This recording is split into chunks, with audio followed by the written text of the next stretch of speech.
If you enjoy the content on this channel, please like and subscribe.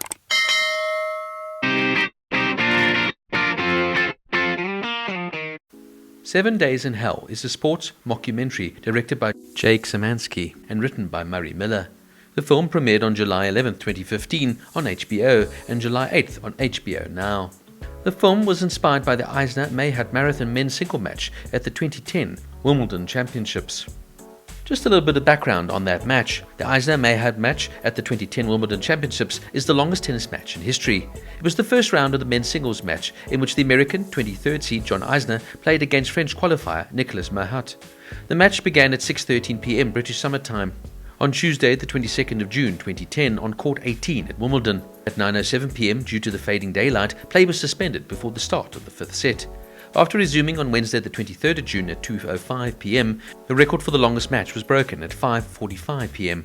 Play continued until the final set was tied at 59 games all, at which point the daylight faded again, and so play was suspended once more at 9:09 p.m. Play resumed at 3:40 p.m. on Thursday the 24th of June, and eventually Isner won the match at 4:47 p.m, the final set having lasted for 8 hours and 11 minutes.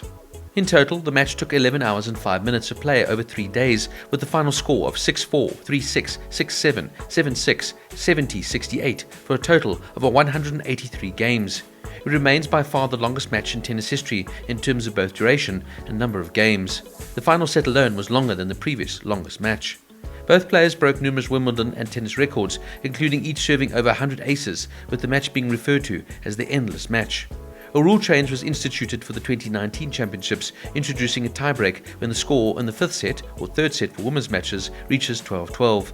A further rule change during the 2022 championships trialled a 10-point tiebreak at a 6-6 in the final set of all Grand Slam matches, meaning that under current rules, the Isner-Mahut match will likely remain the longest match in tennis history. Unfortunately for Isner, he would go up against Timo de Backer on the 25th of June at 12 p.m. on court 5. A match in which he would lose. Isner was visibly exhausted and required medical treatment for neck and shoulder problems throughout the second match. The premise revolves around a fictional documentary-style expose on the rivalry between two of the greatest tennis players of the time, who battled it all out in a 2001 match that lasted 7 days. Some notable interviews are conducted with the likes of John McEnroe, magician David Copperfield, former tennis player Chris Evert, and even Serena Williams, who acts now as main protagonist Erin Williams' sister for the mockumentary.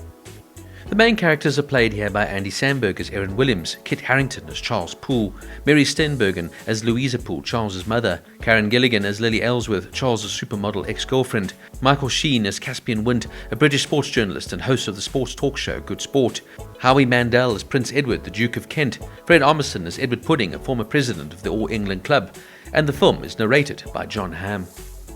Some interesting trivia notes. The American premiere on HBO on July 11, 2015 was watched by some 579,000 viewers. The whole film was shot in only 3 days. Andy Samberg had played tennis in his youth, but he did not train for the film. Harrington took one lesson the day before filming began. This film also marks the acting debut of real-life Swedish TV host Philip Hammar. In the film, Erin Williams plays a player by the names of Jens Goossens. He's initially listed as Swedish, but later in the game, he's listed as Belgian.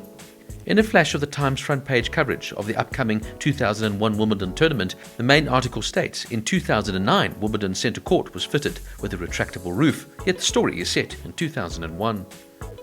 Now, 7 Days in Hell is an hilarious and utterly absurd mockumentary that would leave you in absolute stitches. This outrageous comedy takes on the world of professional tennis and turns it on its head, following the story of a ridiculous 7-day match between two eccentric players. The film is so funny and over the top, with brilliant performances here from Andy Samberg and Kit Harington as the two leads. Harington, best known for playing Jon Snow in, of course, Game of Thrones, really proves himself quite funny here, playing the dim-witted British hope of Charles Poole. The humour is clever and ridiculous, with plenty of laugh-out-loud moments that will have you giggling long after the credits roll. I particularly here enjoyed Michael Sheen as Caspian Wind, the British sports journalist, who clearly is infatuated with young men but has to live in denial. It's also a hilarious performance here from Howie Mandel as Prince Edward, the Duke of Kent, completely over-exaggerated, but brilliantly biting as well. And just having the likes here, of course, of one of the greatest ever, Serena Williams, John McEnroe, Chris Everett, and even the magician David Copperfield, just lends credence to this hilarious comedy. The satire is spot on, poking fun at the pretentiousness and drama of professional sports. And the film's ridiculousness knows no bounds, making it a wildly entertaining ride from start to finish. It's short, it's sweet, and it's so hilarious that it's a great way to spend 40 minutes and just escape.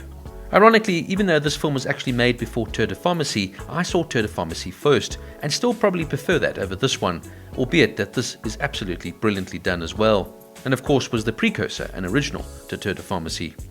Overall, 7 Days in Hell is a must-watch for anyone looking for a light-hearted comedic romp. Just be prepared for something completely silly and over the top and quite raunchy at times as well.